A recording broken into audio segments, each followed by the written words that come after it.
Oh yeah. My brother made this one for me.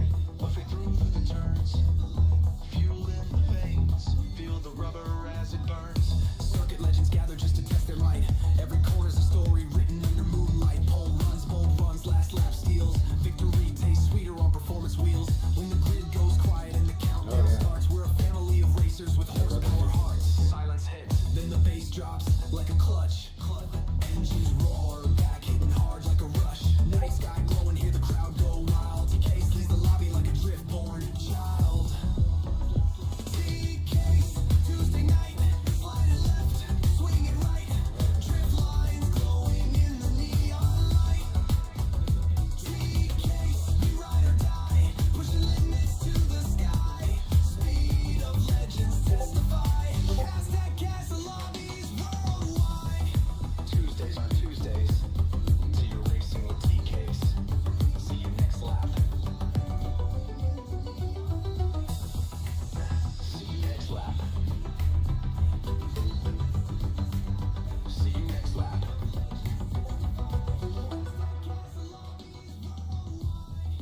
Tuesdays are Tuesdays. See you racing with TCase. See you next lap.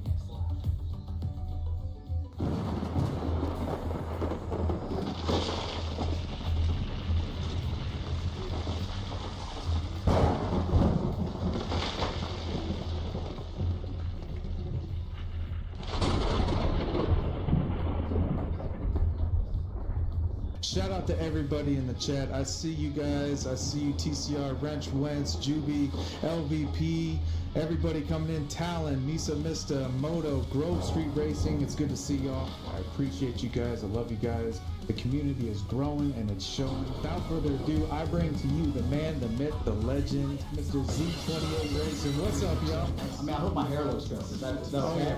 Oh, yeah. Make sure I look really pretty for you. You got the shine, looking fine, my brother. Got the shine. I see you in the cutoff. I call him Eric B. the Realist. What's up, brother? How you doing, big dog? Hey, what's going on, Mike? Legend, Mr. Z28 Racing. What's up, y'all? I mean, I hope my hair looks good. Is that okay? Look at the camera, or if I should look at the screen. I think we can all relate to this look right here. I'm just kind of like, am I ready to go? No, I don't get nervous on camera. I think that's probably the hardest part of the whole thing. You don't want him to leave. Like, please don't leave. The amount of effort that goes into NRL. We like to identify by where we are. Don't mind me. I want to thank you so much for just chilling and hanging out.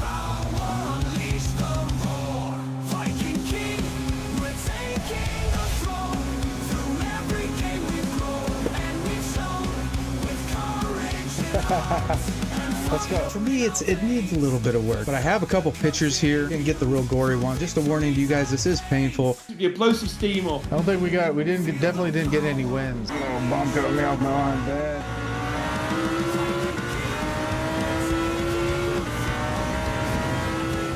Just in honor of you and all the people who helped us along the way.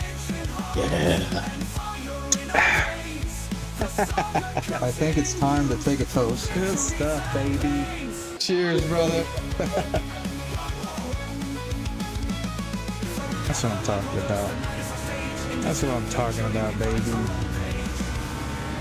Nice. Papa was the first person we had on the show. Having Hogs, even back to Dutchy, Z28. But today we have somebody who has inspired me. I know he's inspired some of you guys. Here he is. What's up, sir? How are you doing? I'm good, my friend. How are you? I'm good, man. Thank you for coming on today. Make sure you subscribe to Viking as well, because he's an absolute hero. I love the way you chat to people. As I say, I don't jump on everyone's podcast. It's everything I expected it to be. The impact that we're having right now is massive. But this time next year, let's have another catch up. It's been a pleasure and an honor to meet you, man. Bye everyone. Take care. To be honest, I was getting smoked. I guess you kind of just got to feel it out. Y'all aren't going to want to miss it, as you guys know that my man here is always getting himself into some trouble. Takes this racecraft serious. My guy Jester, what's up, bro? Welcome to the show, man. Good to see you, sir. This has got to be the coolest Batman variation. Absolutely incredible energy. Fantastic guy. I can think of anybody that deserves it. Yaku deserves 500 subs. Big shout out to Yako again. I hope he sees that. I hope he knows we're fanning. All the way from the Netherlands, Yako Van Eck. What's up, sir? Hello. Good morning, afternoon, or evening. Very good. Have good races, run side by side with people, run good lap times. That's our mission. Doesn't matter what game we play. Today was all about Dutchy, and I appreciate you, sir. Thank you very much for being here. Yeah, man, that's up. Hung out with the early birds, but Yaki, Ruthless, Grim, Erratic, Legend, all those guys out there. Blanco 4-5, all the way from Maryland, y'all. Lead Pencil. Oh, Funky's Gaming with the 5 gifted. Thank you so much. Funky. There it is. There it is. That's the reaction we were waiting for.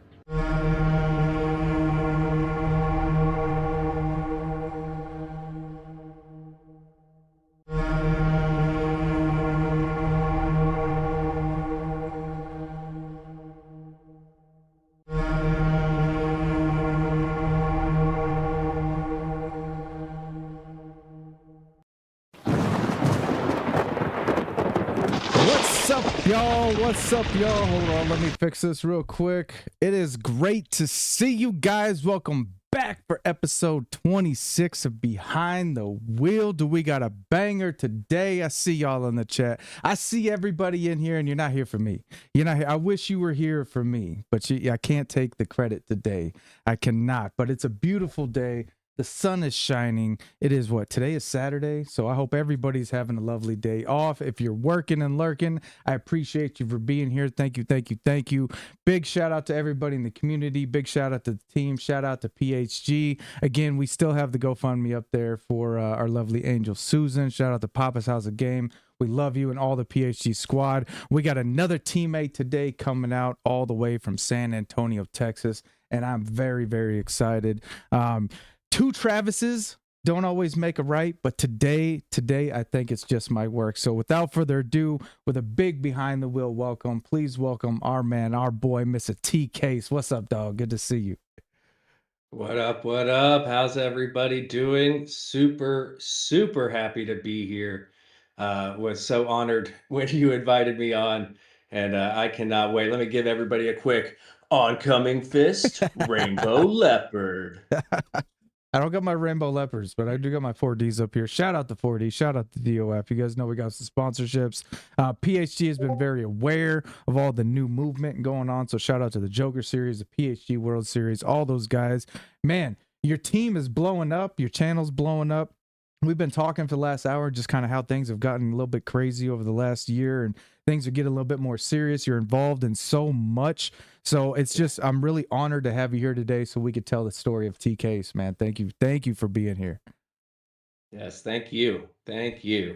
We will take a minute to say hi to everybody in the chat. So shout out to SPC69, Salamander, Brigsby, Josh Moment.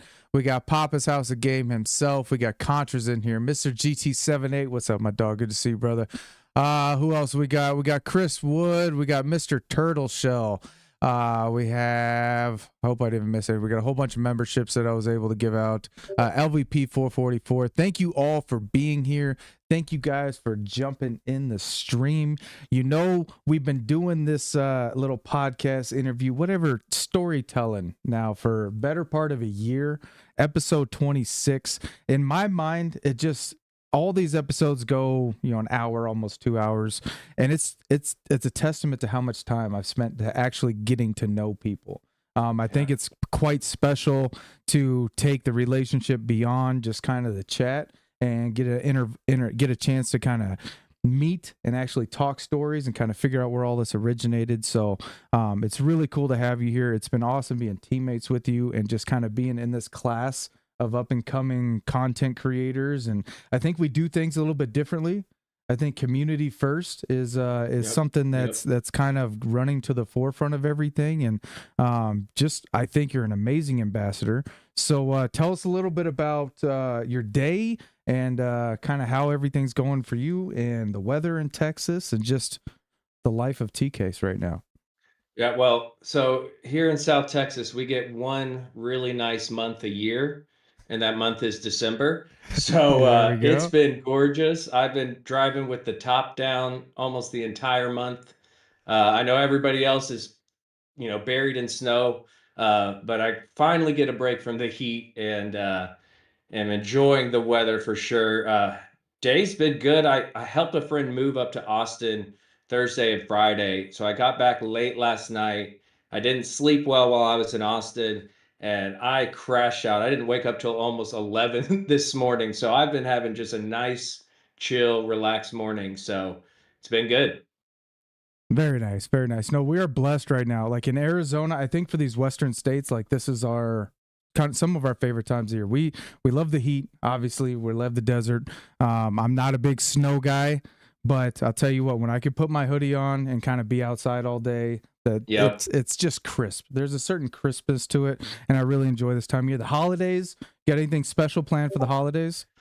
Yeah, my family back in Atlanta, they like to go to Destin, Florida for Christmas. My parents rent a cool house on the beach, so I will be flying out there Christmas Eve and spending Nice. some time with the fam out there. I got lots of nieces and nephews. I've got seven, no, can I do math? Eight nieces and nephews on that Uncle side. So Travis. yeah, exactly. Go be Uncle Travis. Ages ranging from, I believe, 5 to 20. Oh, So wow. yeah, Holy my smokes, that's a oldest range. niece, she was born my senior year of high school, and she just turned 20. And then I had that realization that I graduated high school 20 years ago. So that was fun. Gosh, I know that like just hit for me too. This is what I graduated in 06 and this is 2027. Like, or what are we in? Are we in 27 yet? Jeez, 2025. So coming up on on that 20 year, man, that's wild. That's wild. That seems to be the demographic though. Have you ever looked at your analytics and kind of just been like, who's watching me? And it's like for me, it's like 32 to like 43 is like my sweet spot of viewers. Zero women. Like, I don't know where like Wench is and even Misa, like in that algorithm, but it's so little that they don't even calculate them. But it's like, it's like we're at this age now where we were all kind of speed demons growing up and now we're trying to slow down and hang on to it a litlittle bit. We like to be home. Yeah, and based on what we were talking about earlier, I bet about 25% of that demographic's name is Travis. Yeah. Because if you were born in the late 80s, there's a good chance your name is Travis. So yeah, Travis. I had a ton of Travises in my class. That's where TCase came from. TCase was the default email I was given, I think, from college, and it just stuck. That's funny. And so, yeah. Yeah, I got all kinds of Travis variation. My kids call me TT. It was just like the first letter the baby could say was T, and then it was just TT, and it just kind of stuck. Now everybody in my house calls me TT. I didn't always like my name growing up. I actually thought Travis was kind of like so generic, that I was like, there's no like oomph to it. And then as I got older, I kind of liked it. It's a very wall of a name. It's solid, and my name is Travis Rail. So there's no like twist or spin to it. It's just like solid. Like I don't got like a Rory Alexander. To me, that's like a good marketable name. Yeah. For me growing up, family and friends in my childhood, it was Trav or Travie. Yep. Mostly Travie. And then, so some of my nieces call me Travie.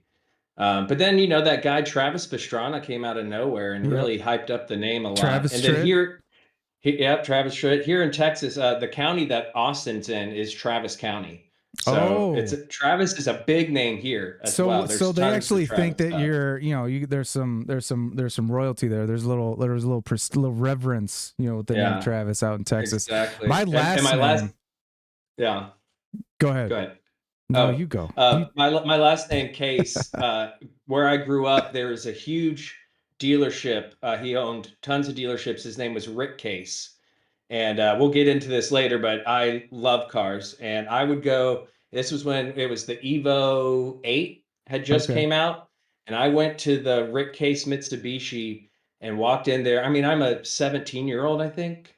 And I told the person my name and they just assumed I was related and just gave me run of the place. And they're like, you're his nephew or something, right? I was like, yeah, sure. I guess so. Hey, sometimes you But just got to roll with it. I got some yeah, cool ties, like cool family ties. Like I guess there's a city in New Mexico that I need to go to where everybody is rails and like the mayor is a rail and all the businesses are rails. And my dad was like, my biological dad, he drove like trucks and stuff, and he was telling me in one of our random talks, you need to go here, you need to visit, they'll treat you like a king, and I was like, that's okay, awesome. maybe I'll check it out then. Well, that's pretty dang cool. So San Antonio, Texas, but you grew up in the suburbs of Atlanta. That's kind of, I mean, I don't know geographically. I mean, I don't think Atlanta is tied to Texas too close, but No, that seems like a far stretch, man. How did that happen?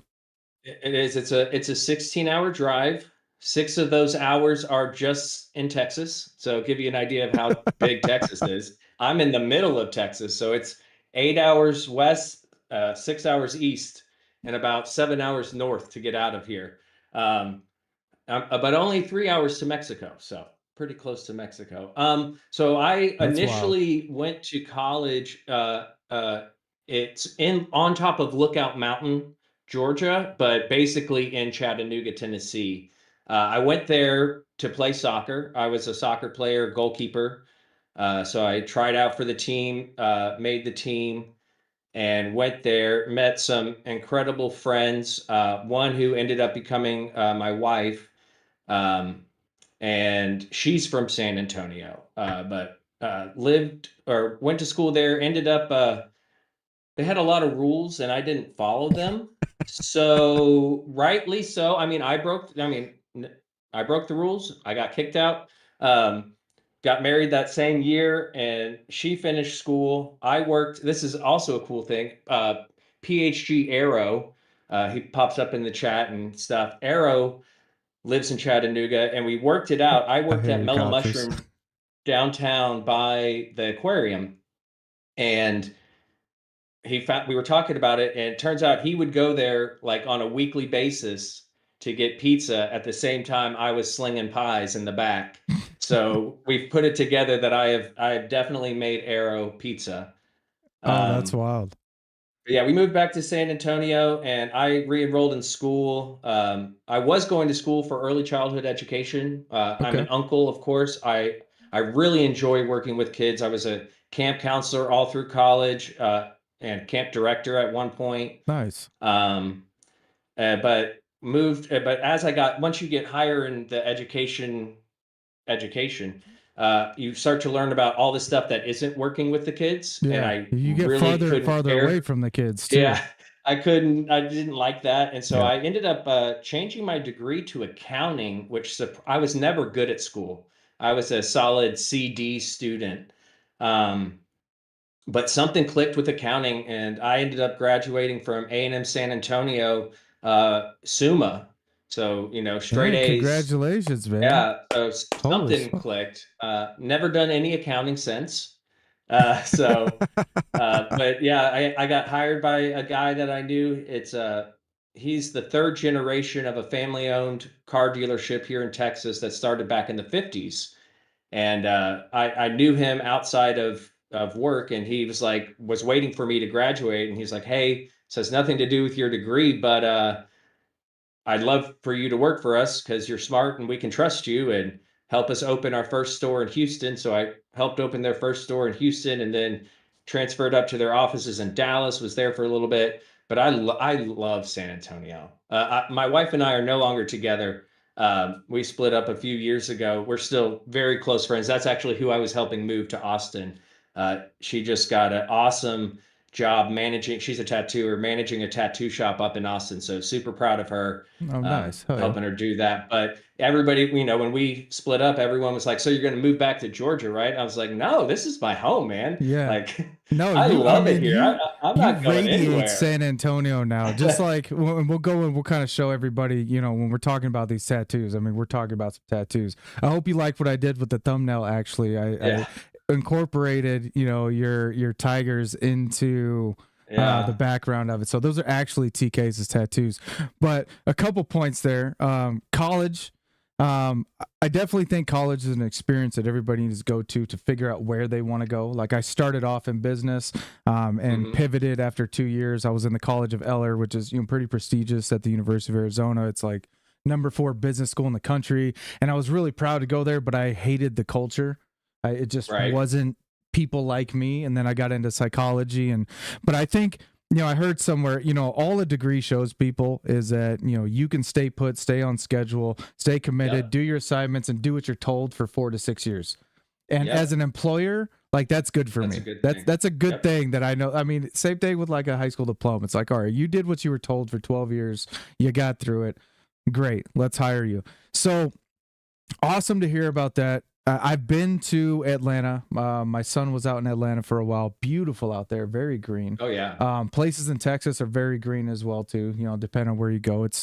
I got to drive across Texas. Actually, me and Moto are swapping out rigs after the expo, so we got to drive like 20 hours to meet each other. It's going to be a whole nother deal. But really excited about these rigs. I know everybody is. Really cool to hear about just your journey and kind of coming up through school. Tattoos, man. Tattoos have been a big thing for you. You said that your wife and, you know, great friend of yours, you know, former wife, you know, and that's really awesome that you guys are able to continue to do that. But I want to tap on the tattoo thing because there is no TCase, there is no Travis case without these tattoos here. So I just want to break up this graphic. Like, you are an avid tattoo artist. You said you spent thousands on this, and you actually have like a good friend now to where it's not, you know, breaking the bank so much. But tell us a little about how you got into tattooing, man, and what this means to you. Well, I got my first tattoo in Georgia, and it was just the flaming heart there on my left shoulder. I originally just got the outline of the heart, and that was it. And I almost passed out. And that was it for a while. And this is such a funny story. And the guy who does almost all but 2 of those tattoos you see right there is done by my now really good friend Alex Cass. We've known each other for 15 years now. They at the time the shop he was working at I don't even think they have Living Social anymore. But it was like basically you could get coupons for things like local businesses would do coupons, and they did a coupon $50 for a tattoo. And at the time I was in school, and I was actually a Liberty tax waiver. I don't know if you've driven by Liberty Tax during tax season, and they're dressed up like the signs.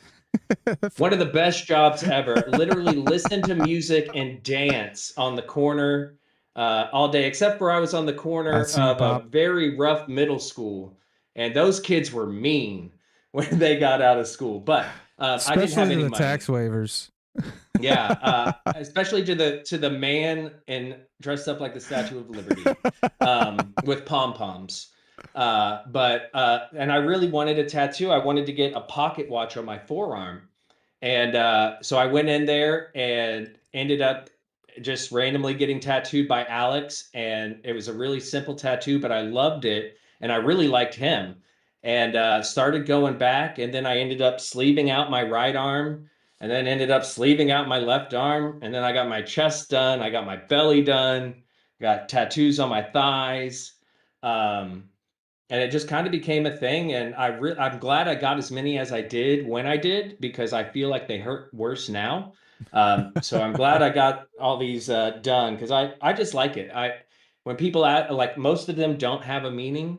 I don't think that tattoos, it's great if they do. I do have some with meanings, but like, these are for me. Like, I've had people, like strangers, tell me they don't like the style, and I was like, well, I didn't get it for you. Like, these are mine. That's one of the things I mean about like San Antonio. Like, I live in a very, you know, like Hispanic Mexican culture, like that kind of art, Dia de los Muertos. So like, you know, that genre is it's unique, and it takes kind of a you to pull it off, you know, like you are, I don't care, you know, like it looks great. And collectively, I think once you get enough of it on you, like it looks great. It's a really awesome genre. And I really like it. Like my tattoos for me, like my whole back is a bull, you know, the horns wrap around and kind of reach the top of my neck. And I have like my first tattoo was 3 T's, you know, Travis, Therese, and my sister, you know, so it was my 3 sisters, you know, my 2 sisters. So like we were the triple T's. And that was the first thing I did at 17. The first thing, thing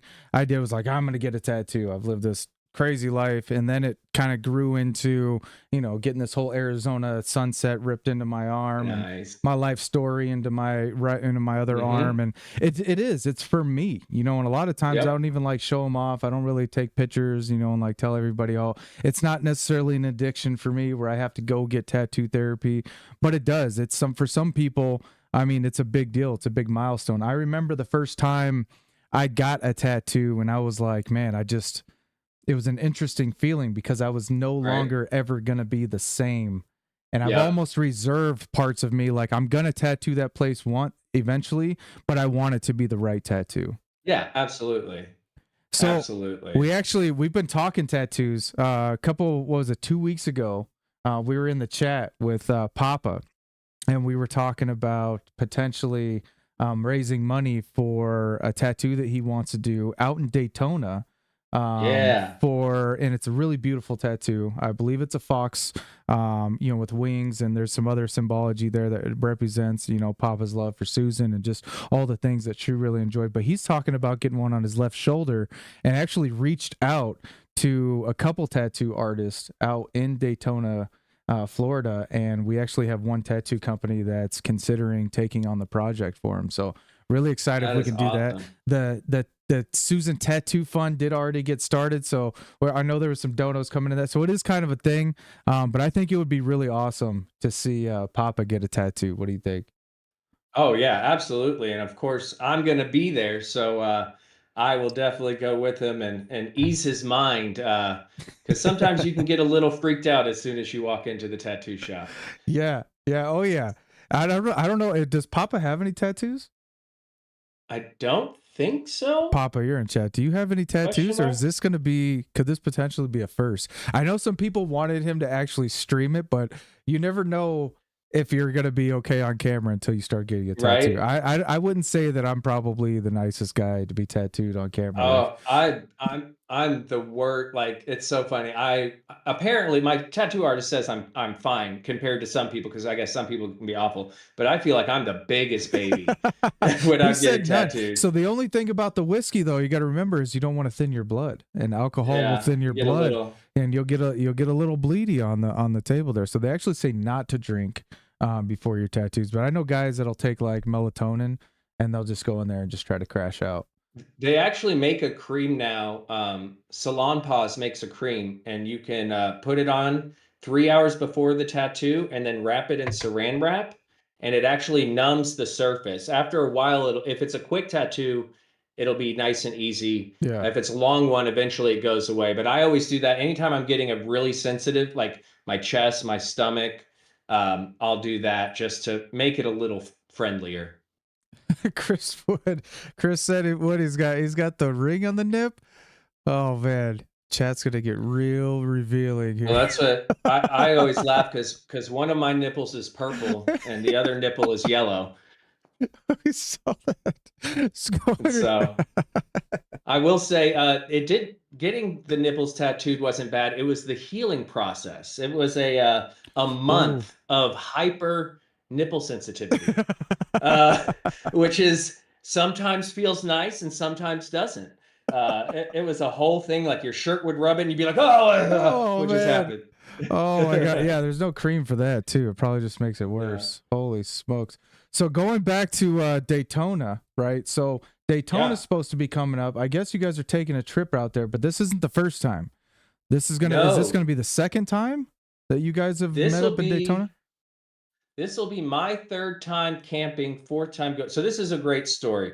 So I guess 4 years ago, I mostly go to Florida for work, and I was looking for things to do and saw that the 24 hours of Daytona was going to be the same time I was supposed to go there. And so I was like, I'm going to go and just go a couple days early. I texted my brother and I was like, hey, if I buy you a ticket, can you get down to Daytona?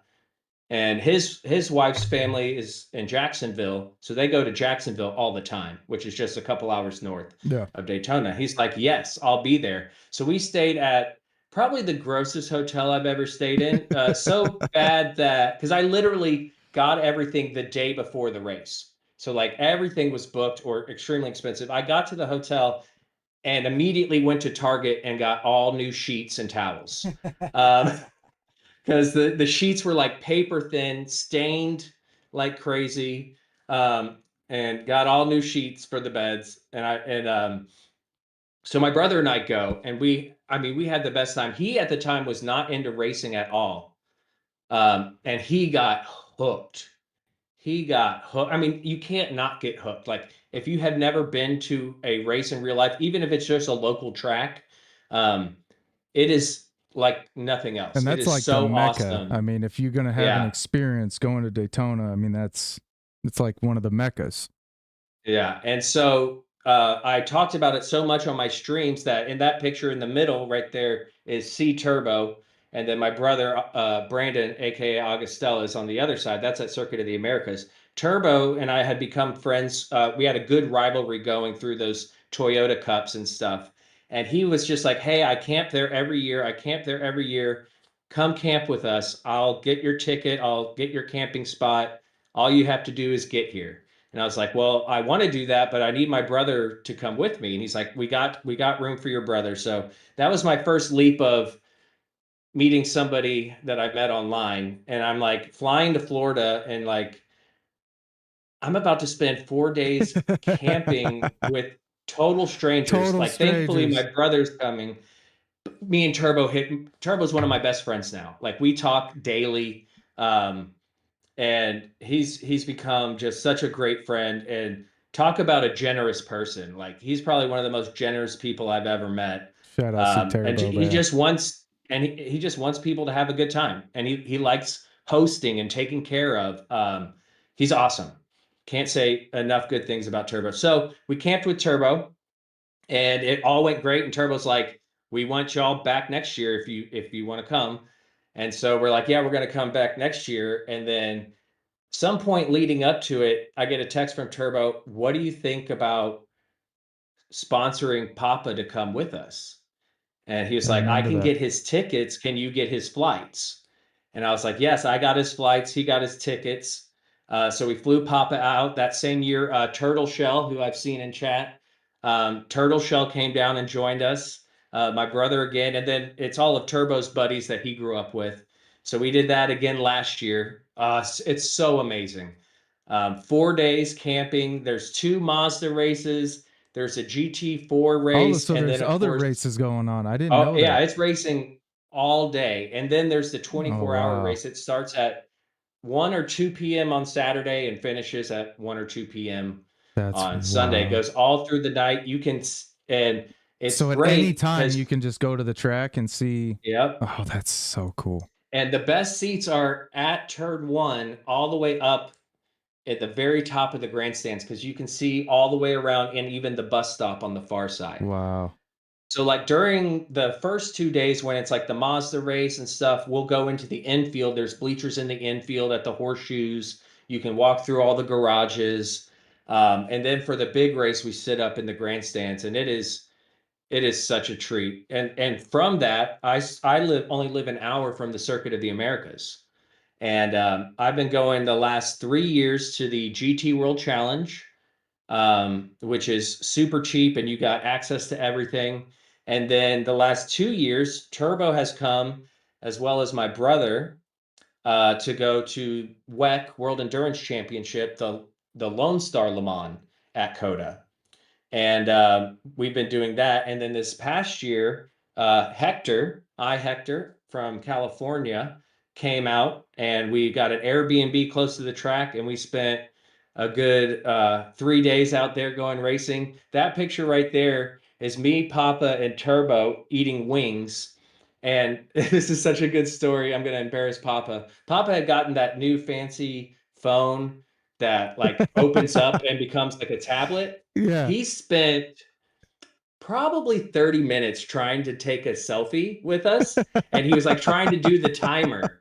And it was to the point that other tables started looking and we're like, what is this man doing?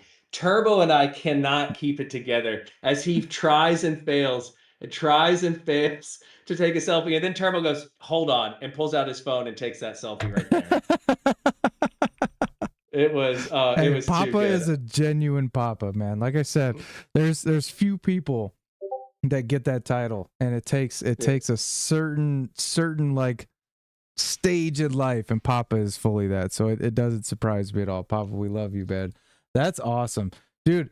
I love this part of the community. This has been the most eye-opening experience in YouTube. Like in September, right? And again, dude, I say you're one of the most genuine, kind people, because my September trip wouldn't have happened if you didn't sponsor my flight out there. And it was just out of the blue, like just thank you. You know what I mean? But Oh yeah. but going out there and meeting complete strangers that you think you're not sure if you know. One of the coolest experiences is actually meeting people and them being who they are. You know, like when I met Eric B. the Realist and Pocahontas Pink and Mr. GT7 and Blanco and Wrench and, you know, and Zilla and all these guys and Judo Chop and all these guys at the expo, Matt Malone even. And it was like, you guys are like real people.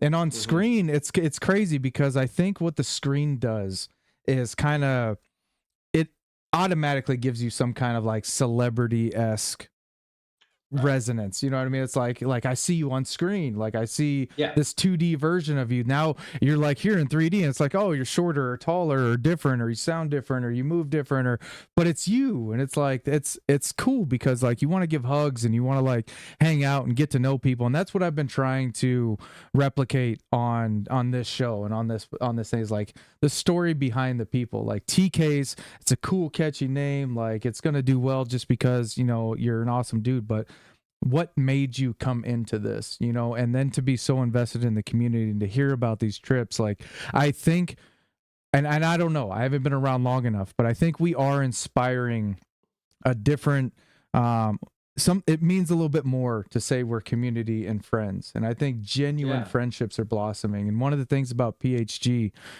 is you have people who work so hard, like Shaggy, you know, in the PHG World Series. Like, I sat back the other day and I was just kind of listening to Papa talk about Shaggy and all the things that he does for PHG and planning these things and everything that goes into it. And I'm just like, why? Why would you, like, why do all these people put in so much into these communities? And it's for like moments like that. You have so much more happening behind the scenes, man. It's really awesome. Like, what did it do for those relationships now that you've actually met those people in person, and then you see them in the chat? Yeah, well, I mean, and like, you know, this, when you see people, actually somebody in the chat, Philip Hahn, I went to high school with that dude, one of my best friends that I'm still friends with. So thanks, Phil, for tuning in. We don't see those people, right? And we just see their name, and now YouTube's been acting weird and changing their name. Yeah. And so it's like you feel like you know these people, but on our end, like, we've never seen them. We don't know what they look like. We don't know what they sound like. You know, all we know is that from chat. And now after meeting people, it's like, oh, it's different. It's less of a subscriber or random person talking, and now it's your actual friend talking to you. I have and go ahead. And that is just so cool, and I absolutely love that aspect of it. And it was never my intent to do any of that. Like, my streaming was literally a way for me and my brother to kind of hang out and play Gran Turismo together. Yeah. And that's what I was going to say, is it's when I started doing this, and it's funny because, like, when we go back to like, who did you see first? And it's like Rotary and Super, and these guys are just like regular dudes that are, you know, I can do that. You know, I can make friends or whatever. I don't like to game alone. I do, and I don't like to game alone. Like, I like to game alone when I'm still trying to compete against others. That's why I like to qualify so hard. But when I'm spending time with this rig, what's super cool is to be able to expand out into the world, and I can play with people in Europe. I can play with people in Croatia. I'm playing with people in Brazil, and you start to see them over and over. And it's crazy because I remember back in the day playing Halo or playing, you know, even Mario Kart, and running into people and be like, oh, I recognize that person. Like, you don't understand. No, I've raced with that guy before. No. I know. Now it's like, you jump into a lobby and stuff, and people are saying hi to you, and you have a reputation, and it kind of makes you have a certain etiquette as well. Yeah, You know, and absolutely. but I get really, really excited when I see like Blanco's in the chat right now. Like I know Blanco. I've sat there and broke bread with Blanco. I've ate meals with Blanco. Like he's an amazing person. So when I get on chat and I'm like, you know, and I say bro all the time, and I say brother all the time, and I genuinely mean that. You know what I mean? As human beings, but it means a little bit more, you know, after you've actually met them and hung out with them and Yeah. spent some time with them. And I think like I don't care about the numbers, but what I am getting are like actual, real, genuine friends. And it's funny because you explain this to people. I don't know if you've felt that awkwardness of like trying to describe streaming or sim racing or your You community feel to like your weird. friends at a dinner table and be like, but no, it matters. Yep. I was literally, so I was helping my ex move up to Austin, and she wanted me to meet some of her business partners, and so we all went out to dinner. And I was talking to this guy, and he's a few years older than me, very, very successful. And I was talking to him about it, and I was like, you know, it's kind of dumb. We're, you know, a bunch of grown ass men playing a video game. He's like, it doesn't sound dumb. That sounds really cool. But it's like, in my head, it sounds dumb, but I know that it's not. There's a reason so many people are doing it. And I know if I had told 12-year-old me that this is what I was going to be doing in my late 30s, that he would be stoked. And I absolutely love it. But there's that, I don't know. It's just that weird thing. Like, yeah, I do spend a lot of my free time playing a video game Yeah. and Yeah. chatting online with other people. I caught that. I was talking to one of my case managers, and I work with youth. Like I'm a shift supervisor for residential treatment center. I've been working with youth for 17 years. But I was you know, I was talking to one of the clinicians, and she's a little bit elderly. She doesn't really not really into tech, but knows what video games are clearly. And she's like, "So you play video games?" And I was like, well, it's more than a video game. Like, Yeah. yes, I mean, yes, it's a little bit more than the controller in my hand. And she was like, well, what do you mean? And I was like, well, I have a wheel and I have pedals and I have like this. It's called a rig, and I sit in it, and it like replicates a lot of the dynamics of driving a real car. And she was like, well, why don't you get a real car? I was like, because I don't have a reset button in a real car. Exactly. And I don't get to be Exactly. home with my family in a real car. I found something that I get to Mhm. talk with more people than I've ever interacted with in my entire life. And I've been a competitor in a lot of stages in life.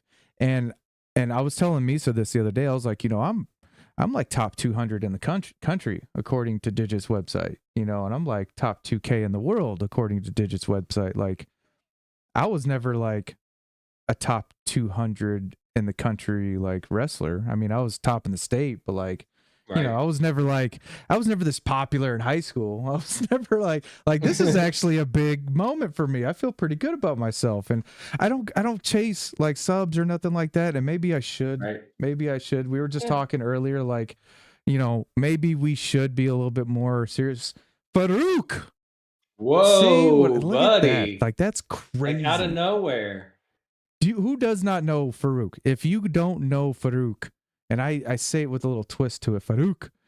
If you don't know Farouk in the chat, guys, like go. He recently started streaming, but he's been a community advocator for a long time. This guy comes in, and I don't know what goes through his head, but he just blesses people. And guys like that, That's like awesome. Yep. absolute strangers like that, people know, like it gets you. It gets you. Those things like that gets you because a lot of us are doing these for different reasons, whether it be mental health, whether it be for the friendships, whether it be to Yep. pay an extra bill. You know, like raise your hand out there in chat if you've paid something with the YouTube dono. You like I Oh, have. yeah. Before Oh, I yeah. started this job and I was going hard. I remember I got a $124 check from YouTube. And it was crazy because my electric bill was $121 at my other property. That's fantastic. And I That's just I fantastic. needed it. Like, tell me what this community does for you, like for a mental standpoint. Something I've been focusing on is mental health. Huge. So I'm pretty open and honest about it. I do struggle with depression. And I'm on medication, and it's so helpful. Love you, Farouk. But the community does so much. It's incredible. So You make it better, Shaggy. Sorry. it's just been so good.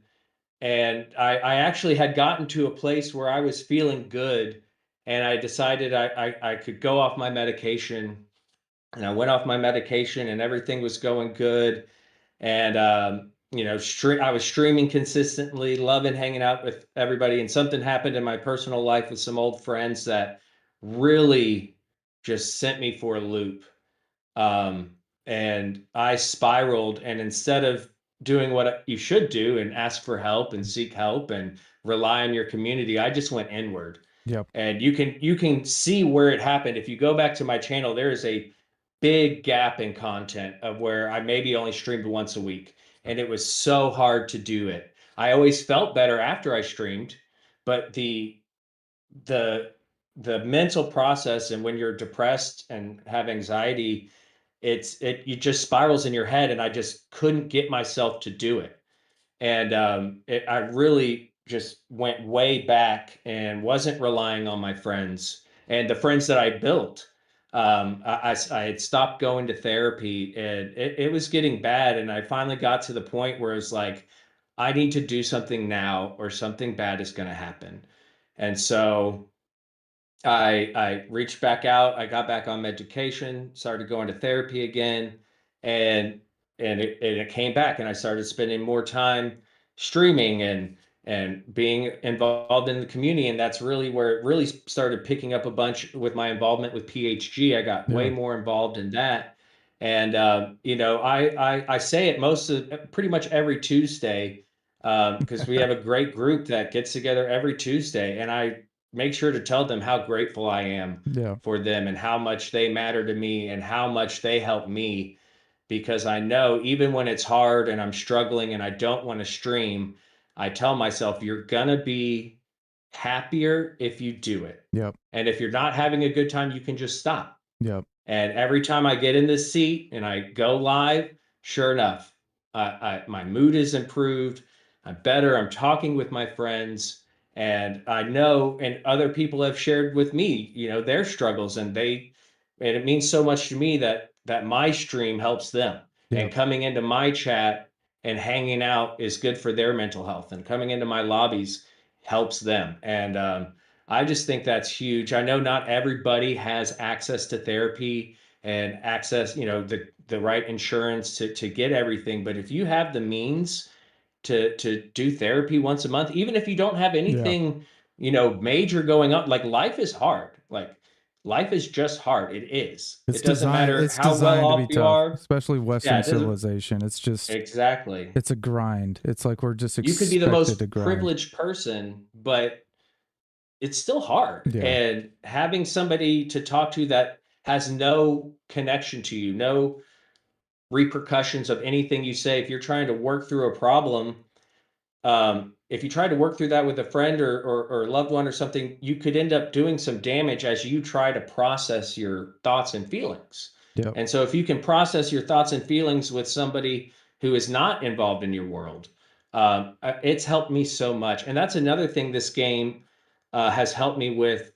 I was going through some other stuff with some friends, and like I have trouble getting the words together in a timely manner. Like it takes me a long time to process. Mhm. But I found that off stream, if I'm having struggling coming up with the words, if I just sit down and play Gran Turismo for an hour, by the end of it, I have everything I need to say. Yeah. It all comes to me because I'm focused on the racing, and the other stuff, the mental blocks I'm having go away. And so I think it helps in so many um, different facets of your mental health and well-being. Oh, it does. And I think I thank you for sharing that and being transparent, because you know I talked to one of my favorite new up and comers is Grover's Mental Pit Stop. He's got a whole podcast where he's tying mental health into the game, and it's awesome because you could tie it into anything. Like we could have, like, you like skateboarding, I like skateboarding. We could have made skateboarding channels, and it probably with our personalities would have turned into us sitting with our skateboard on a ramp talking about how this made me feel today. You know, like I think as we get a little bit older, and for those of us where maybe this isn't true, like I don't know, I think especially as protectors, as providers, as men, as uncles, as fathers, as brothers, you know, we're always trying to find a way to help. And if you are built like that, when you get in this community, people don't even have to say it, you start to recognize it. you know. And one of the things that really hit with me, and we always talk about Hoggy and his situation. We always talk about, you know, I'll bring up Eric and his back. I'll bring up Noog and his situation. I've seen a lot of community movements. And most recently, you know, with the passing of Papa's wife, Susan, I bawled my eyes out like a baby, because I knew that somebody that I have spent a lot of time with over this last year and a half, I have spent a lot of screen time with, hours and hours and hours of watching this man, laughing with this man, being under his badge and trying to be a good ambassador to that team, climbing the ranks, you know, like interact, all the friends, you know, going back and forth with all the PHG is such a unified family and community. Like the Discord, you can almost just hang on there and not even go out into any other part of the community because it's so strong. And then to have like the 5 families we talk about, where you have like RSR, PHG, BHRL, you know, like you have all these teams that kind of rally together. But to see the wave of love that went through the community over this last month, you know, and the donations that came in and all the mentions, and even right now I'm sure there's people, and I'm sure Papa, you know, is sitting here just with that pain that we all kind of have tried to take off of his shoulders a little bit. Like to see us coming like that, that made it bigger than the game. You know, last night I was racing with a Susan livery, you know, and it just, I wanted to race good. I wanted to race clean. I wanted to represent the team. I wanted to represent him. Like, why does that even matter? Like, what the hell happened? And somebody just said, I think it was Josh maybe earlier, that was like, we just got a game and we wanted to race.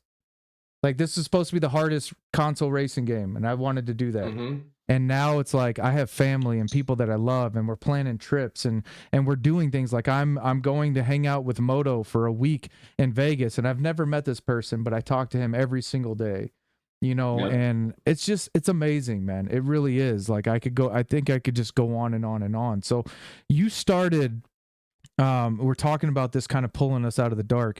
You started on Tuesday nights, community races, where you guys all kind of come together, and it's become like a huge part of who you are and your channel's identity. And now it's, I argue that's world famous. You'll see people from all over the freaking world jumping in on Tuesdays. But tell me a little bit about what that means for you and kind of how that pulled you out. Yeah, it's been so cool. So it started really with me and Turbo wanting to do like MX5 races. And so we're like, let's once a week do lobbies. And it started out very, very small. And then one of the main things, like in sport mode, it's group 3, group 2, group 4, it's race cars, but there are more road cars in this game than there are race cars. Oh yeah. And they get And overlooked. and I love road cars. I love sport tires, and I love road cars. And so that was the goal. Like, we're not going to use race cars. We're not going to use racing tires. And so we started doing that. It went for a few different nights, and then we landed on Tuesdays was the best night for everybody.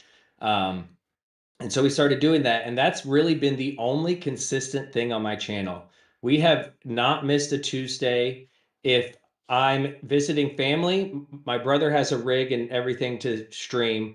I stream it from his house. If I can't make it, Steel Venom Games will take over. And that brings me to Steel Venom Games in Gran Turismo is 3800 series. Then there's, well, he was 5,000 credits. Now he's 10,000 credits due to inflation. And Lone Wolf. And these 3 guys came across my lobby early on, and they're all controller players, and they are so fast. And they came and took over. They joined my Discord. And unless we're doing a one make, if we're doing a one make, that's because I want to use the car. If we're doing a combo, they're the ones who picked it out. They're the ones who did the testing. And I mean, every week it's spot on. We'll have 3 completely different cars that are so competitive together. And what I found out by talking to these guys and getting to know them, as we've now been racing together for almost 2 years, they've been racing together since 2013 on Gran Turismo 5. Oh, geez. I didn't even know These Gran 3 Turismo, guys, like, was that it was cross? the Could you first do that? online. I Yeah, didn't it was even the know first that. online Gran Turismo. and they've been racing together since then. And they've never Wow. met each other. They're all over the country, but they race all the time. And so my Discord kind of became a hub for them as well. And now they're racing with us, and it's growing and more, and they're bringing other people in, and me doing my broadcasting and stuff. TCase Lobbies gets mentioned, and more people come. And now, it used to be at most we'd have 12 people, typically 7 people, and now the lobbies are full almost Yeah. every week. I see that because I don't get to race on Tuesdays. I work on Tuesday nights, so I'm often a lurker in the TK's Tuesdays. I tried to jump in one time, but I'm pretty remote out at my site, Yeah. and it was very glitchy. But no, it has become a staple, and it's almost like it's kind of like Greasy does Friday Fun Factory, and it's like every Friday that's going to be consistent. I think that's one of the secrets to the algorithm too, is just having a consistent window on YouTube that you have, and then the community loves it. Like people start setting their schedules to your stream.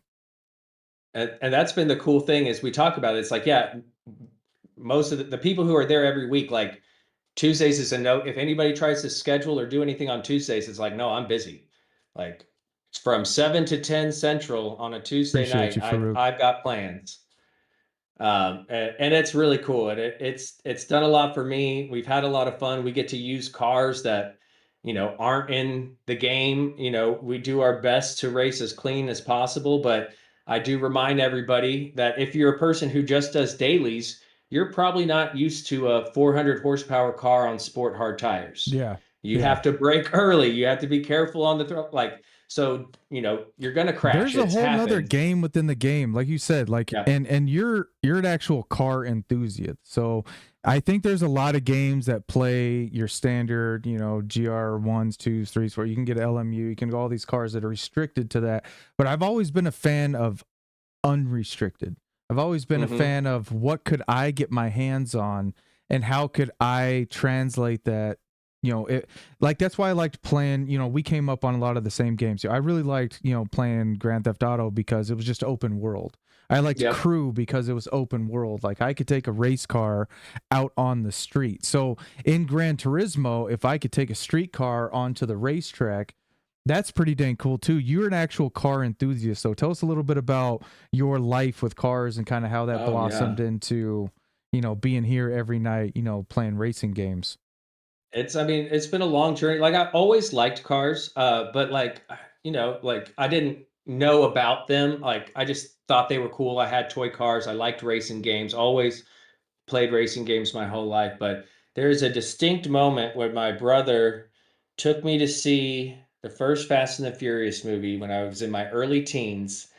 And I believe we walked into the theater at daytime. And then, when you come out of the movies, it's night. And I saw the Regal movie theater parking lot in a completely different light. It's like, this is a playground that I never knew existed. Exactly. It's like all of a sudden the veil was lifted and here it is. Then we were talking about this earlier, Import Magazine, Modified Mag. I would get every issue, read all about them. My brother got this awesome Acura Integra. Little four-banger? He was... Huh? The four-banger era? Oh yeah. With a fart can and lowered it. He had some neon. Got the neons. You gotta have the neons. He was really into sound system. He had this insane sound system. He taught me how to do a bunch of stuff like that. So that's where it started. And then my first car was a 1996 Honda Accord 5-speed. There you go. And slow as dirt. Yeah, I had a 97 Honda Accord LX. Nice. Four-door. So single overhead PM VTEC. Yeah. I immediately got a cold air intake. Immediately got exhaust for it. It wasn't even about making it fast, but making it look fast. Exactly. It has all the plastic trim on it. Yeah. I paint matched all the plastic trim, and so it looked like I had a lip kit on it. And then, the mesh grills were really popular. I wasn't going to spend $200 on a mesh grill. My dad had a box of spare gutter mesh. Oh, just cut it out. I cut it out, put it in. Dude, you couldn't tell the difference. Couldn't even tell there. I've done that on all of my motorcycles. I'll go to freaking, Ace and just find some screening, and be like, oh, this looks good. All this, because if you try to order those pieces, it's so crazy. expensive. You make it all DIY. I love DIY. Yeah, and then my brother taught me how to do the sound system. I had a big 12-inch subwoofer that I wired up myself. Awesome head unit, sounded good, looked good, was slow.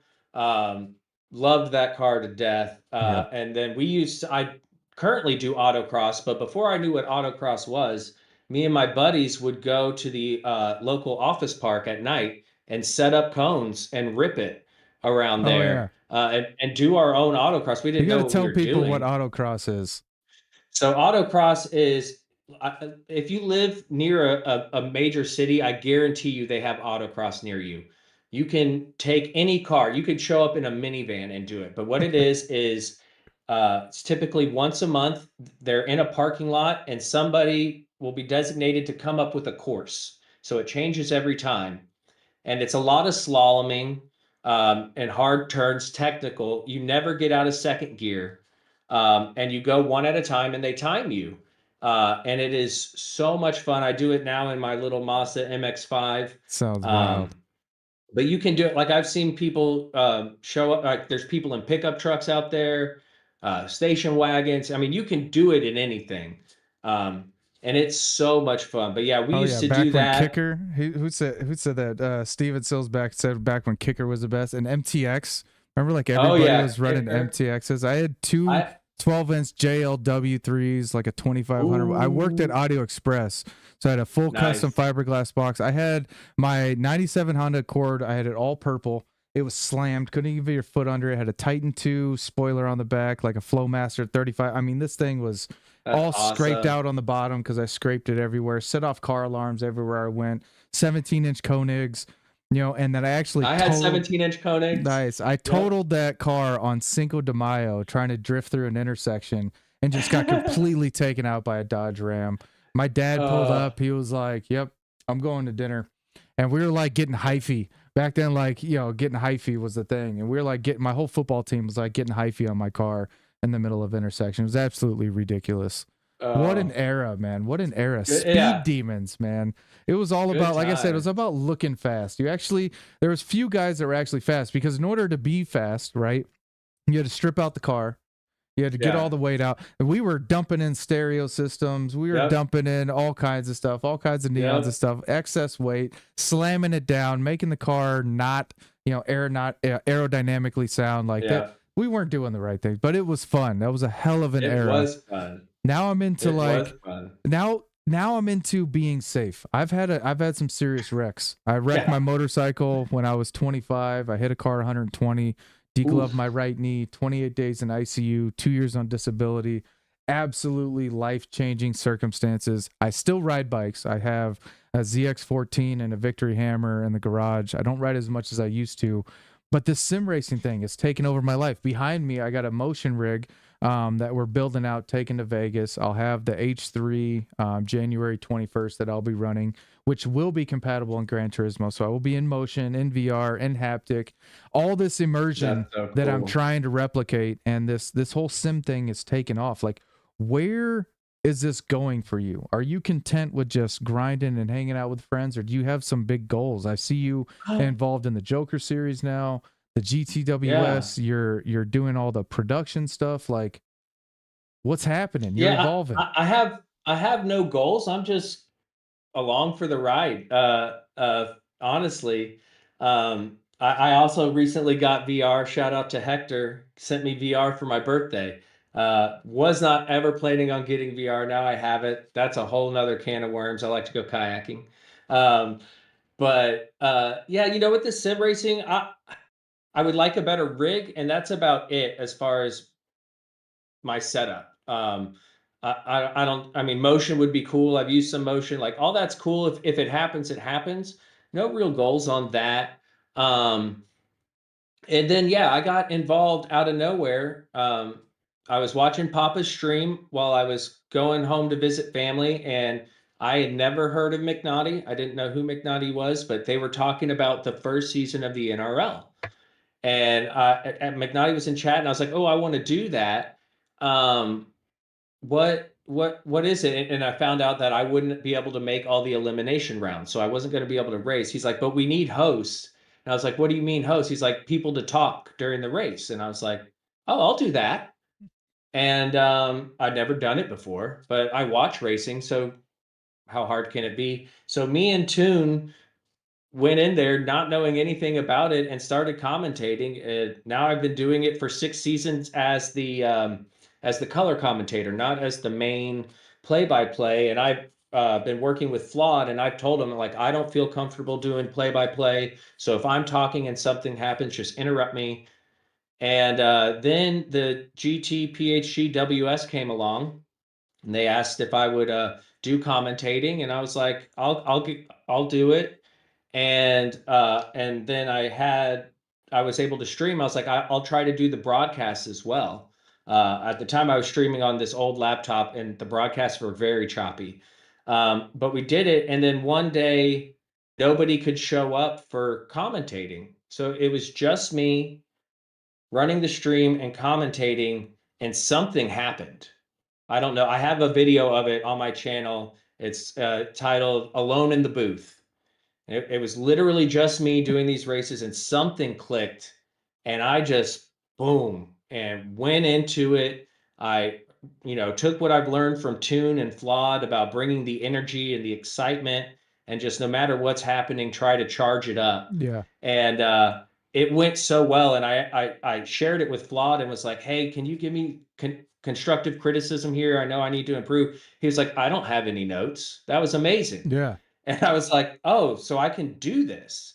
And then that went on from there. And like you were saying, with the money we get from YouTube, because of the production side, I was using that crappy laptop. I'd been saving my YouTube money, and I used it to buy a better computer that runs a very Nice. smooth stream. So the PHG GTWS got amped up. We got Salamander in there doing Yep. production as well. And then me and him, we've gotten really close. Two people that couldn't have less in common have become really good friends. No, you guys We work we really well. Like in we talk a lot. Yeah. the And production value. It's great. yeah, it's been awesome. And I mean, we've learned so much from McNaughty Yeah. and NRL. And that's how so I'm a member of McNaughty's channel, and he did a members only about how he does his streaming. And I learned so much from that. Yeah. Um, and of course, we do our best not to just copy what he's Yeah. doing. We try to make it our own. And then so that's been awesome. And that actually has taken away from how much I stream. I used to stream almost every day, and now it's once or twice a week. Yeah. And that's because that part takes a lot. And then the commentating takes a ton of energy. Like when I'm done commentating, I'm done for the day. Like I'm not It's a doing lot. anything There's a lot of else. mental energy going into that. Like, the brain takes 70% of your energy at any given time, they Yep. say. So when you're cranking it up, no, you almost, if you jump in now, and I was actually kind of just watching back because the Joker series blowing up. It's doing really well. Shout out to Sal and all the work that Yeah. he's put into that. Shout out to 4D for jumping in and sponsoring those guys, and really cool what they're doing for PHG and all the cool jerseys and everything that Jim's doing for those guys. Absolutely great connection. I was glad to be a part of that. But the production value, you and Toon piggyback off each other really well. You guys Yeah. bounce off each other really. It's kind of cool to have the two different personalities. But I think when guys go above and beyond, like that's when the GTWS comes around and there's the different little cut scenes and there's the added little graphics and stuff, it makes the game feel more important. So when you have things like the Joker series and something to practice for and a prize to win now, and you got the PHG World Series and the NRL, and I haven't competed in the NRL yet or the or the PHG World Series, but I will. Time is of a restraint, but those things Right. make the game bigger. It makes the community Yeah. like cooler. It makes our own little world seem that much more important. So hats off to you guys. Kudos to you guys. You were talking about kind of some of the upgrades and the transition. I don't want to get too far away from your own transitions and your own growth and kind of where you started.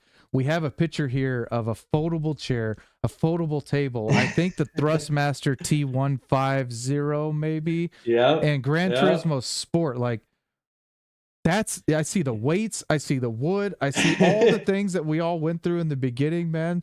Tell us about the beginning. Gotta hear Yeah, so this. that is back in May of 2020. I've been playing Gran Turismo Sport on controller and had started watching some of Super GT's videos, some of Rory's videos. Didn't really watch them stream, but would watch the edited videos they would post. And I was like, I think I want to get a wheel. I had a wheel as a kid, nothing with force feedback, but I'd use it. I was like, I really want to get that. But I'm hesitant to go all in on anything. So I did some research and went with the Thrustmaster T150. I like the idea of the belt driven over the gears. And I learned very quickly I needed to put weights on that table. Yep. And that is not the room I'm in now. That is the other workout / TV room. And yeah, I would get that folding table and folding chair out and strap it on when I wanted to race on sport. I still wasn't racing online.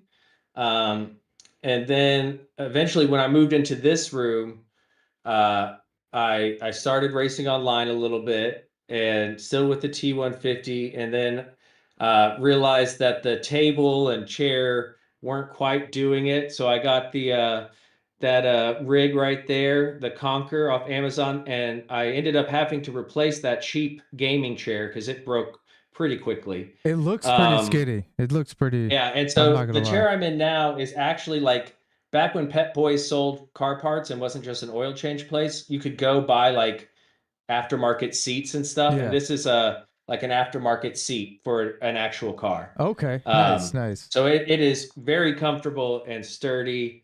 Definitely was necessary for when I upgraded to the Thrustmaster. And I see And I've as we're seen going, I see Viking. the mics pop up. I see the lighting pops up. You The know, you see the lighting. little things that are like, oh, I need this. I need this. I need this.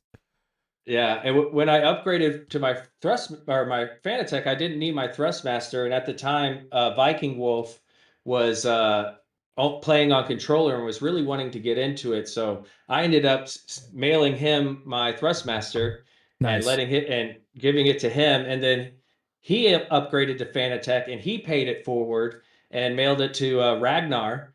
So Ragnar got the wheel. Beautiful. So that Thrustmaster's had 3 owners and has done a great job. I mean, that's a testament to it, man. Those entry level gateway wheels, that's what inspires folks. You know what I mean? And then the community. I've seen it over and over and over again. Just people being so generous. And it's crazy. The more you talk to people, the more you learn how intertwined the community is and how PCs and wheels and shifters and screens and all kinds of stuff has made their way across the country.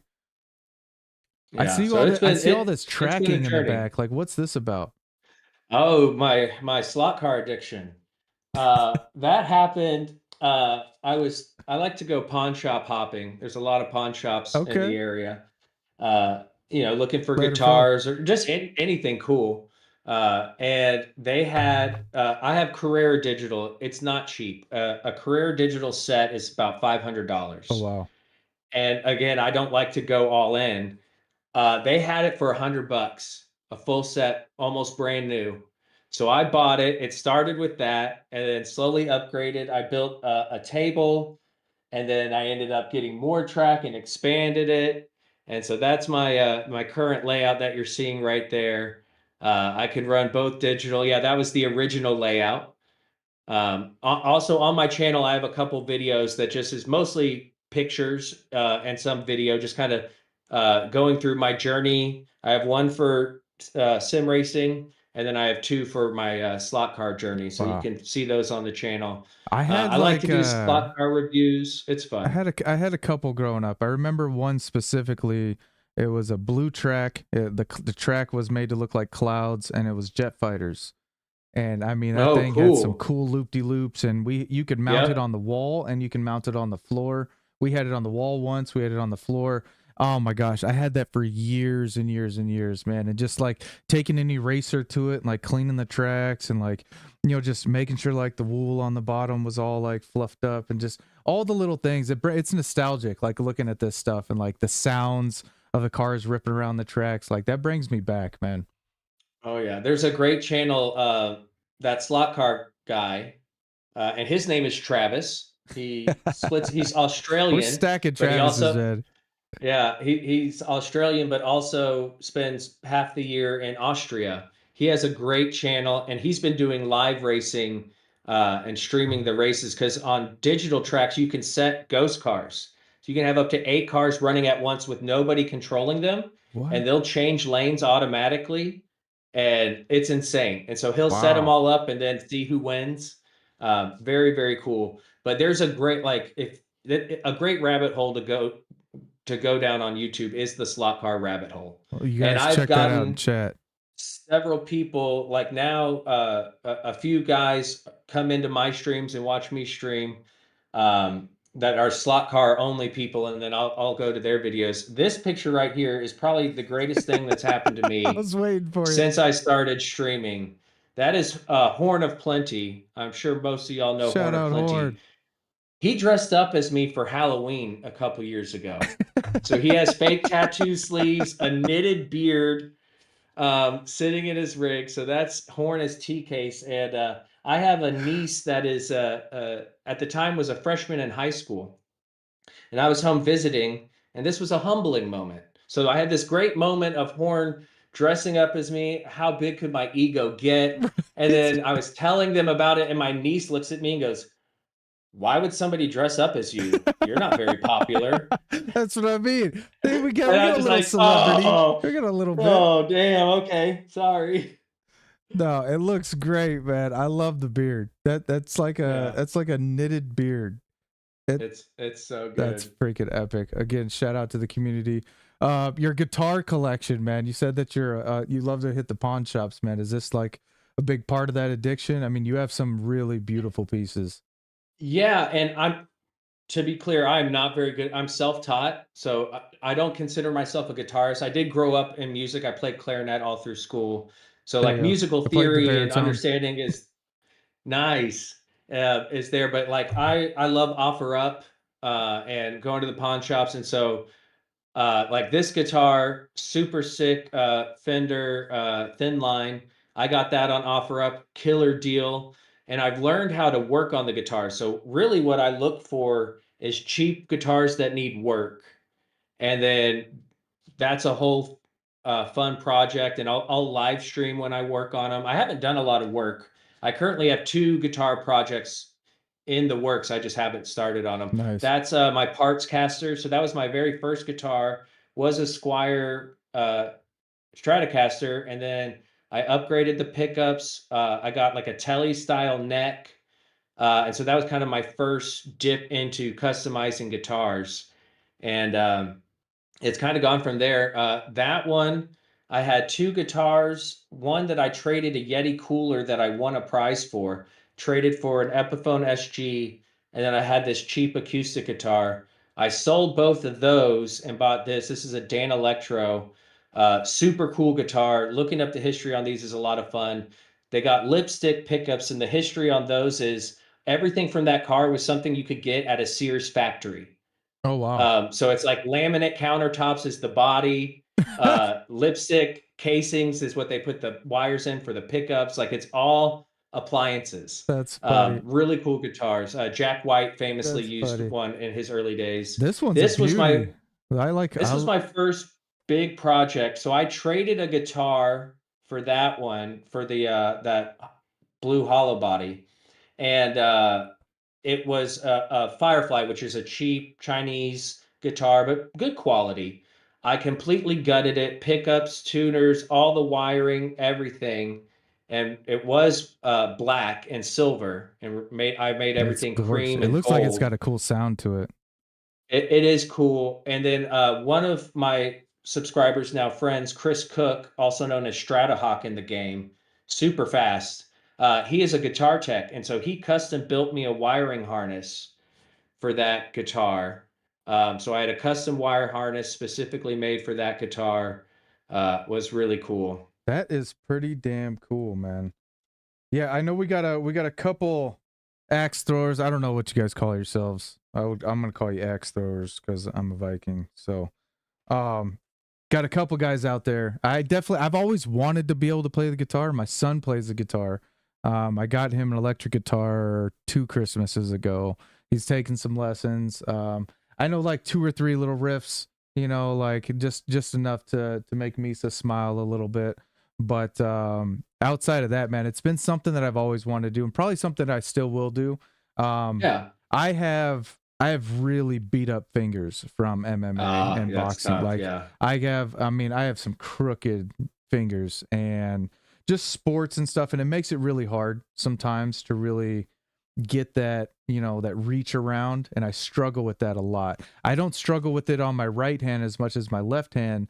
Right. Because actually my left hand is taking more damage because it's it's my jab hand. Significantly more punches thrown with my left hand than my right over the course of my career, and that has actually has made it difficult to learn the guitar. It actually, I believe that. I really tried for about a year, and it was a lot of pain. So I'm gonna try to overcome that at some point. My fingers can't get any longer, which sucks, but I think that's definitely an advantage. So really cool to hear about kind of the progression, how the community's grown on you, your impact on the community, all the outreach, all the friends that you've made, all the life that you've lived in this last, sounds like 2 years. That all of us, this is all kind of new to us. I'd never feel like I got it figured out. I never feel like I know the algorithm.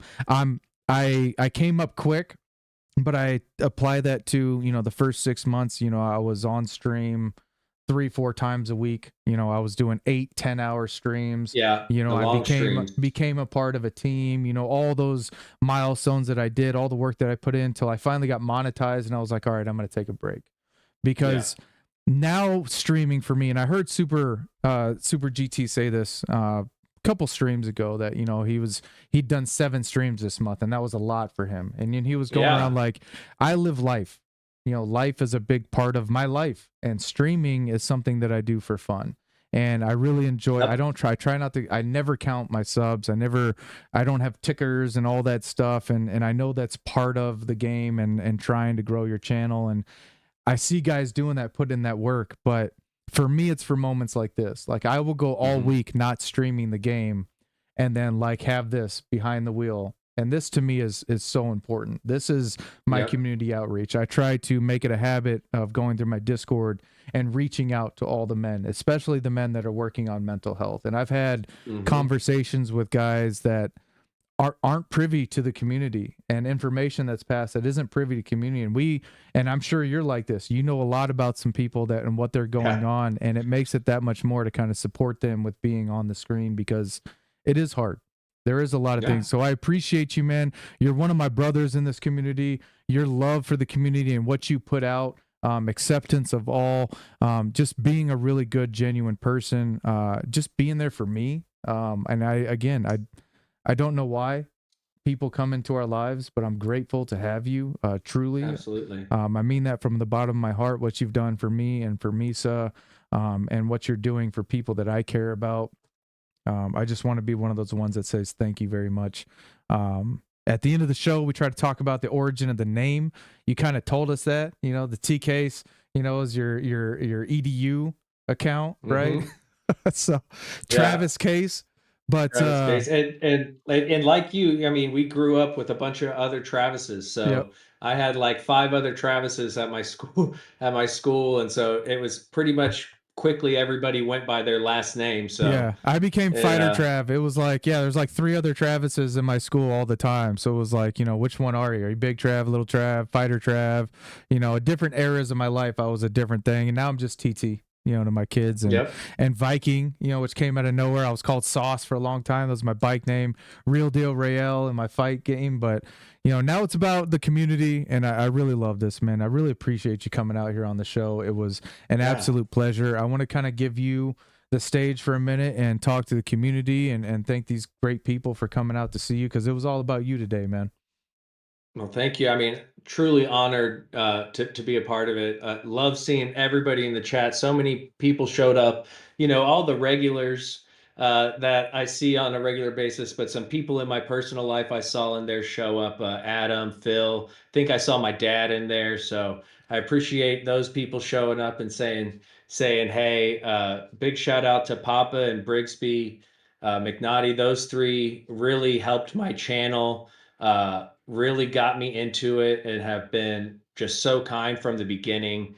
And then Salamander with the Joker series. I'm loving being a part of that. I'm so grateful that, I was kind of the first person he reached out to when he came up with that idea. So if you haven't checked out the Joker series, please do. It's a good time.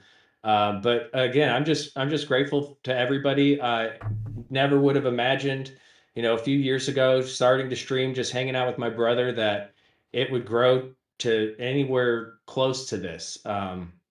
So just super grateful for everybody, and can't wait to see everybody in the next stream. Yeah, man. And what you just said right there is something that is something I've been pushing hard. Behind the wheel wasn't ever about getting like a bigger streamer or the next bigger streamer or the next bigger streamer. What you're putting out right now is what I never want to forget. Like I think you were 14 subs away at the start of this stream to 1,000. And that feeling, that milestone of getting to 1,000 is so huge that I don't want any of us to overlook that or undermine that, because yeah, there's guys out there that are hitting crazy numbers. But to have 1,000 people to come into your life and say, hey, I like you, that's a big deal, man. And that should make anybody feel good. And all of you guys that are coming up, like, that's why I stopped. That's why I stopped and slowed down. Like, I was overwhelmed on my birth in April of this year, when that was like my channel's peak. And it was my biggest payout. It was my biggest support. And it was my biggest generous, like the month after that, I gave so much. I never want to forget that feeling and what you just said right now. And I want everybody to remember that it's not about getting to 5K or 10K or thinking you got to get to the next number. Stop and appreciate where you are at, because there are a lot of people that are working their butts off that wish or are aspiring to or are working towards that. And you have a ton to offer the community at any place that you are. So I really appreciate you, man. And that resonates with me a lot. To the community, thank you guys. We're going to go ahead and let TCase get back. We've been hanging out with him now for an hour and a half. Banger show, banger episode. Thank you, brother. Real quick, can I sing a little song real quick? Let's do it. Horn of plenty, horn of plenty, horn of plenty, horn of plenty, horn of plenty. Horn of plenty, horn of plenty. That's my Horn of Plenty song. Oh, yeah, brother. Horn, we love you guys. PHG, we love you guys. TCase, love you, man. Thank you so much. Thank you. It's been awesome. I'll go ahead and let you go and get you signed off here. Appreciate you, big dog. Peace out, my guy. Holy smokes. Holy smokes. What a freaking show, man. I love doing this. I love doing this. I don't know what else I could be doing on YouTube that would give me this feeling. This is like genuine therapy sessions for me. Like, I come out of this feeling good. The community, all of you people that hung out today, Viking Wolf, it's good to see you, brother. Brigsby, it's good to see you. Josh, Noodle, Horn, Adam, Blanco, I love you, brother. You know I love you, man. We got to get you on here. Jester, my brother, Loki, I see you, big dog. Horn got a lot of spotlight today. Papa, Rob, Sal, everybody who came in, Mr. Turtle Shell, Adam. If I'm saying your name again, it's because you deserve it. I appreciate you guys. Shaggy, thank you for coming in, man. I love you. Contras, all you guys that came in, my PhD familia. What a great ambassador to our team and our community. We need more like that. Just, I don't even know what the message is other than just enjoy it. Enjoy it, because that's what it's here for. Don't get stressed out and thinking you got to be on here all the time and streaming. Like, I do that to myself sometimes. I do that to myself. Amazing show. Farouk, thank you coming in. His name's still at the top. That's how much that resonates. Thank you. It helps. It's Christmas. Got a big family. Got a lot of big things going on. I will be on. This rig is getting built. You guys are going to see Moto in the newest, baddest, most amazing freaking rally rig for in-home users. I'm so excited to be on this mission with him. I'm so excited for CES Las Vegas and my DOF partnership. I'm excited to have my H3 here January 21st and be running full motion on Gran Turismo with my magic box that they built out. I'm excited to go into the different ventures. And again, man, believe in yourself. Believe in yourself. I've done this for a long time. I've been around this kind of methodology in business for a long time. You can achieve great things. You don't have to have 10,000 or 5,000 or 20,000 or 350,000 subscribers. Just get your name out there. Be confident when you project yourself. Be your own biggest fan, and I promise you they're going to love you. Get a hold of me. Get a hold of Summit Media if you guys want to get in touch with some sponsors. We're not moving super fast. We're taking things slow. Shout out to Pop, Sal, 4D, all you guys, DOF. I love you guys. Super excited about everything's going on. Love you, community. I appreciate you. Until next time, y'all. Viking King is out. See you next lap. Yeah, Tuesday night. Engines up, lights on. TCase in the lobby. You know what time it is. Congrats, Johnny, let's go. Leaning in the mirrors, we're sliding through the dust. Controllers in hand, grip tight, feel the thrust. From Spa to Suzuka, we're carving every line. TCase drops the lobby and the stars align. 8 peps, kiss, turbo hiss, rivals in the pack. One wrong move and you ain't coming back. But we don't fear the red line, we chase the speed instead. Tuesday nights hit different when TCase leads the thread. Kick up the boost, let the heartbeat climb. We're living one race at a time. Ghosts in the rear view, fade into black. Grip it and rip it, no looking back. TCase, Tuesday night, sliding clean, hit the lights. We drift, we race, we own the fights. TCase, you know the vibe. In the lobby we come alive. Full send crew, yeah we ride. Hashtag Castle Lobbies worldwide. Yeah, Tuesday was late. Whiffing through the turns. Fuel in the veins. Feel the rubber as it burns. Circuit legends gather just to test their might. Every corner's a story written under moonlight. Pole runs, bold runs, last lap steals. Victory tastes sweeter on performance wheels. When the grid goes quiet and the countdown starts, we're a family of racers with horsepower hearts. Silence hits, then the bass drops like a clutch. Engines roar, back hitting hard like a rush.